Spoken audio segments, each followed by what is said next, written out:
evening to all and welcome to this edition of the Primetime Newscast in the English language on Canal, the International. Begin with our top stories.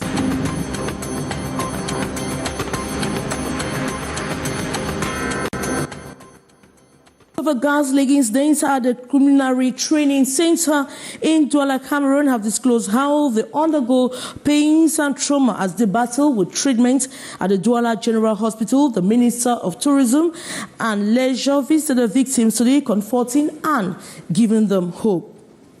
And inhabitants of the east entrance to Douala have frowned at the snail progress of work which they say affects their businesses. They made their plights heard today as Littoral Governor inspects ongoing construction works at the east entrance to Douala. And mental health patients at the Love Village in Yaoundé have today been given an exceptional feeling of love as they battle to recover their health. And Catholic Christians since morning have been attending to Mass of Ash Wednesday, receiving ashes on their foreheads as reminder of the original dust they will return. Those are major stories. Details right ahead.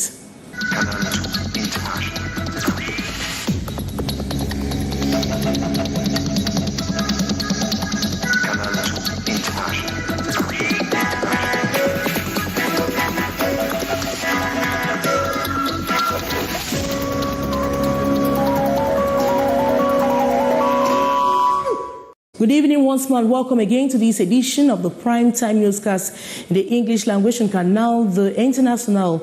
In the aftermath of a gas leak at the Hospitality Training Center at Dogbong, Douala, the lives of 18 individuals were forever altered on February 7, 2024. 2 victims have succumbed to their injuries while 7 fight for survival under intensive medical care at the Douala General Hospital. The Minister of Tourism and Leisure visited victims and comforted and also gave them hopes. More in the following story. At the Douala General Hospital, the burns unit grapples with the aftermath of the tragic incident. Daily, those cars by the flames ignited by a gas leak at the training center in Dogbong, Douala arrive for their necessary bandage changes. The severity of their burns has granted them permission to leave the confines of the hospital, yet the pain and trauma linger. Families fraught with worry gather at the hospital, providing solace to their kids who continue to endure the physical and emotional toll of the incident. Les pieds le font mal, il ne dort pas. Dès que je finis les pansements, j'arrive à la maison. Il faut qu'on branche les ventilateurs sur ses pieds. Out of the 18 victims admitted on February 7, 2 have tragically lost their lives, while 7 remain hospitalized, grappling with the consequences of the calamity. At the end of this visit, very happy to see and to say that we should congratulate the personnel of the hospital and wish the quickest recovery to all those who still remain. Wednesday, February 14, the Minister of Tourism and Leisure, recognizing the depth of the sorrow within the community, visited survivors and bereaved families alike, offering words of comfort and assurance. Nous avons 2 quand même sous soins intensifs, sous haute surveillance. Meanwhile, the Hospitality Training Institute, the site of these harrowing incidents, remains sealed off as investigations persist. The school, once a place of learning and growth, is now a scene of sorrow, awaiting the verdicts of ongoing investigations. As Douala mourns, the questions surrounding the leak gas incident persist, leaving a community searching for answers and healing from the scars left by these tragic events. And a heavy gang of 15 armed robbers have been neutralized in the nation's political capital, Yaoundé. The gang specialized in the stealing of motorbikes, telephones, and other household items were apprehended a week ago after a series of complaints from the victims. More on the story with our reporter, Hyson Chell.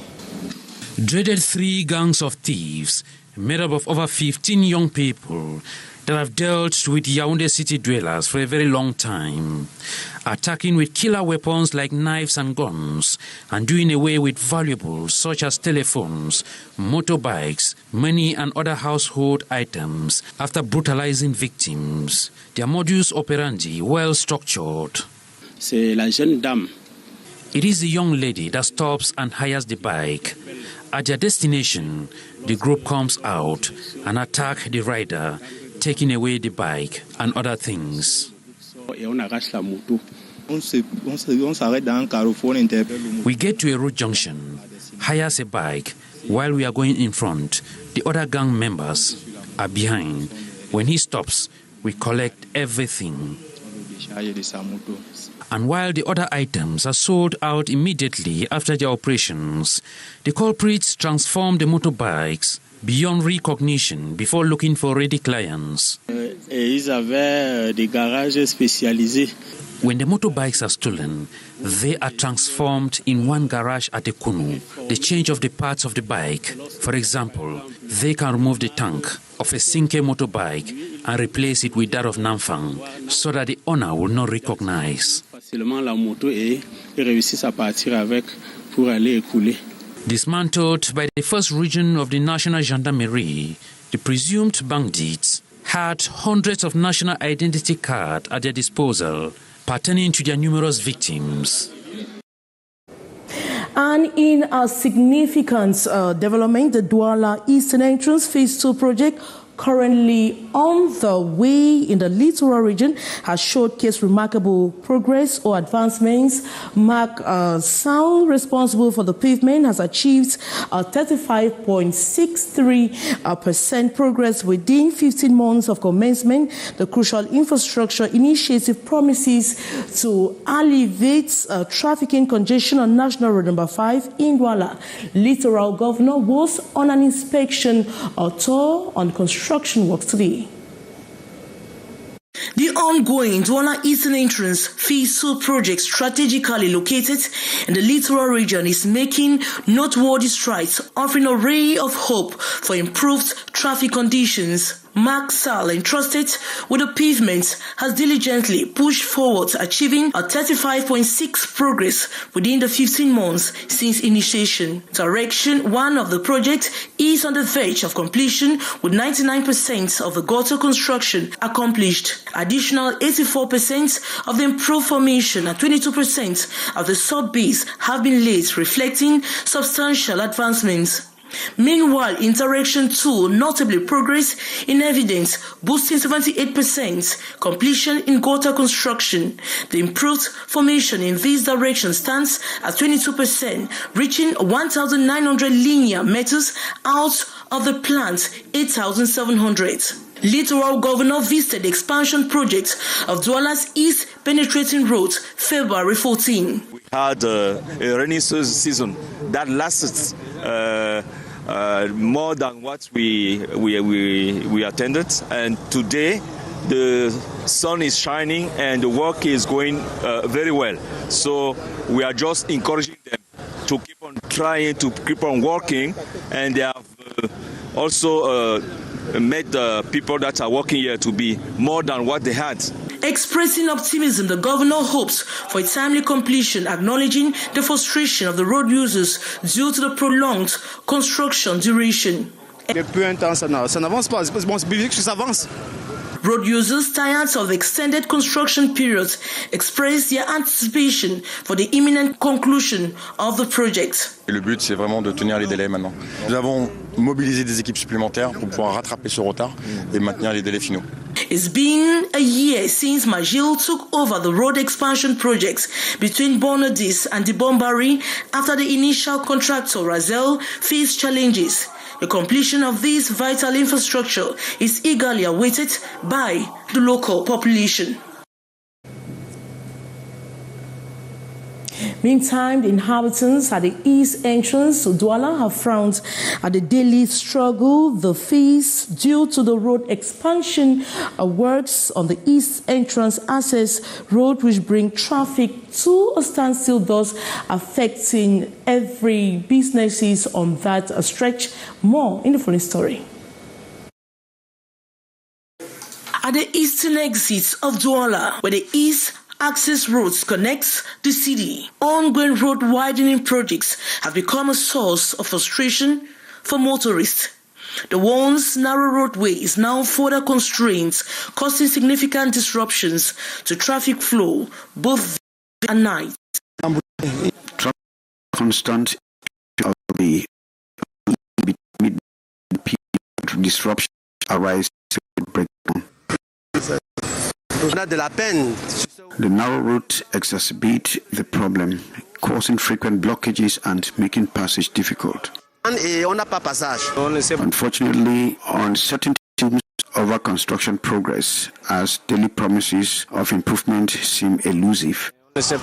From Bonadis to Yassa, the contracted construction teams are hard at work along the roadside. Despite efforts to manage traffic, dust clouds rise in the air as vehicles navigate through the construction zones.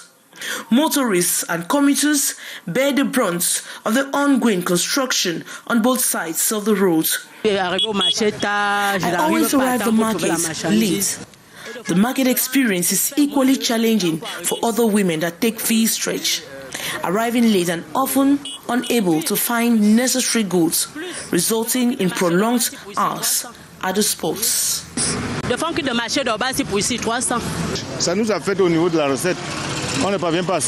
The impact extends to the business level, with difficulties in transporting passengers to Yassa, sometimes consuming 2 hours. Bumper-to-bumper traffic not only tests the pressures of commuters, but also impacts transportation costs and vehicle conditions. Acknowledging the growing discontent, the site evaluation is scheduled for February 13, led by the regional governor. This visit aims to assess the progress of the roadworks and address the mounting concerns of Douala residents. As the city grapples with this infrastructure transformation, the report concludes on the hope that these inconveniences will pave the way for a smoother and more efficient transportation network in the future.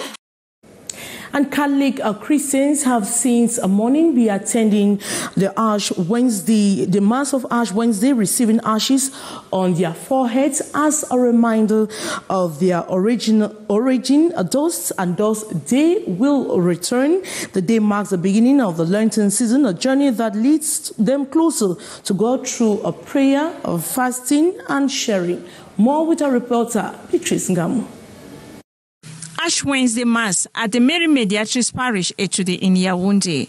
The many Christians who answered present started the day well with powerful reminder of our humanity and the call to conversion. Moving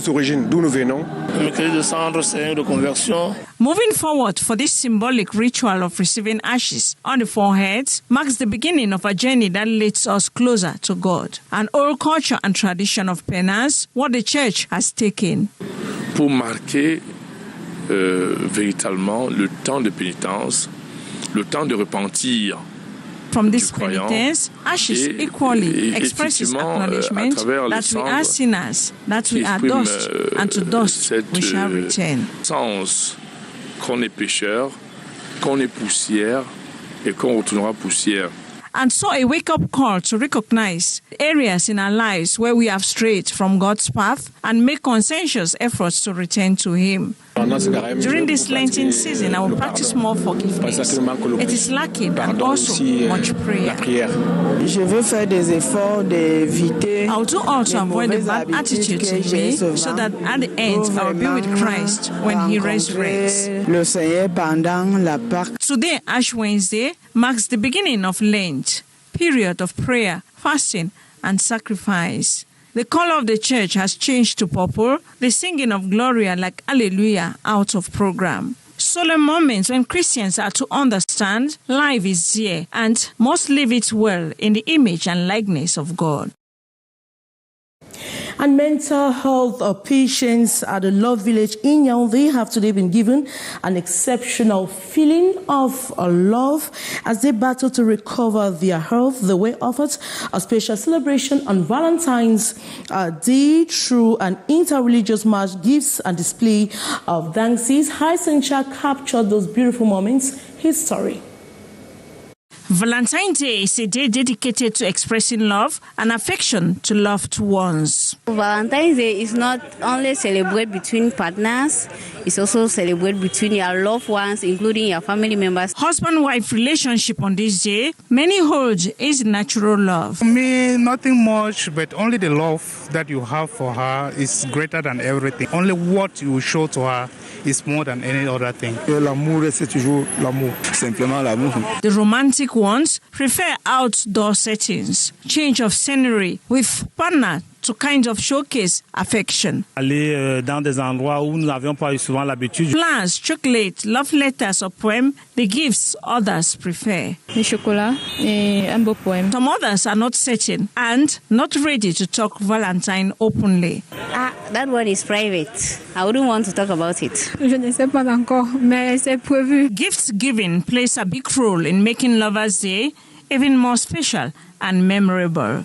It is a give and take affair, as they are also expecting. Love, nothing else. Tout ce que je souhaite recevoir, c'est l'amour, c'est la reconnaissance. Qu'elle me donne son amour, elle me donne sa présence, elle me donne sa chaleur. Et des fleurs, un doudou, des chocolats également. Whether sentimental gifts that hold special meaning or practical gifts that will make their lives easier, the anticipation and excitement always bring a sense of joy and happiness to both the giver and receiver. The scenario many are looking forward to tomorrow, February 14, on Valentine's Day.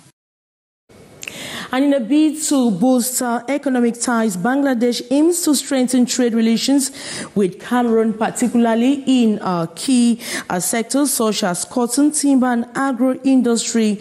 Bangladesh entrepreneurs renowned for their expertise in ready-made garments, rice, and potatoes are eyeing collaboration opportunities to leverage Cameroon's abundant land resources, with Bangladesh already importing a significant portion of Cameroon's cotton and timber. The stage is set for a mutually beneficial partnership. Today, Bangladesh businessmen engage in discussions with Cameroonian counterparts at the Cameroon Chamber of Commerce, Industry, Mines and Crafts in Douala, marking a pivotal step towards enhancing collaboration and economic growth. Let's listen to His Excellency Zulga Nain Mohammed, Ambassador of the People's Republic of Bangladesh to Cameroon, in this report selected by reporter Gladys Ambodiba. The justification for coming here, visiting the chamber, is to increase the understanding about the future economic transactions, economic cooperations, particularly with more focus on trade. So you understand that Cameroon has a lot to offer, Bangladesh has a lot to offer, and two countries need to come together for their mutual benefits. Already Cameroon is exporting more than $300 million of cottons, woods and other products. So the trade balance is in favor of the Cameroon. But Bangladesh has many things to offer, which Cameroon can import and benefit, because it is relatively high quality with a cheaper price. And above all, we have long relations with Cameroon. So we have many Cameroonese students in Bangladesh, those who are graduated. So there is a lot of connections with Cameroon at different levels, at the people-to-people level, at the business level, at the governmental level, at the intellectual level. And to boost domestic steel production and diminish import reliance, Lital Group inaugurated two state-of-the-art factories of 4 and 5 on January 19, 2024 in Douala, Cameroon, led by Prime Minister Chief Dr. Joseph Diongute. The ceremony marks a significant milestones in the region's industrial advancement. More in the following story. 2 new steel production plants to increase the production of iron rods and gas cylinders in Cameroon and the Central African sub-region. Factories 4 and 5 of Lital Group of companies were commissioned January 19, 2024 in Douala by Prime Minister, Head of Government, Chief Dr. Joseph Diongute. Factory 4, with an investment of 45 billion francs CFA, has an annual production capacity of 360,000 metric tons of finished steel products and intermediates such as wire rods, which are new products to be produced in sub-Saharan Africa for the first time. While Factory 5, with an investment of 12 billion francs CFA, produces gas cylinders and metal structures, has an annual production capacity of 600,000 gas bottles and 5,000 metric tons of metal frames. These will reduce imports and meet Cameroon's annual demand of 400,000 gas bottles. The general manager of Lital Group, Hassan El Jamal, during the inauguration ceremony, presented Factory 4 as the most modern and diversified processing plant in the Central African sub-region, and emphasized the 2 production units will contribute in promoting import substitution policy and will reduce Cameroon's trade balance deficit.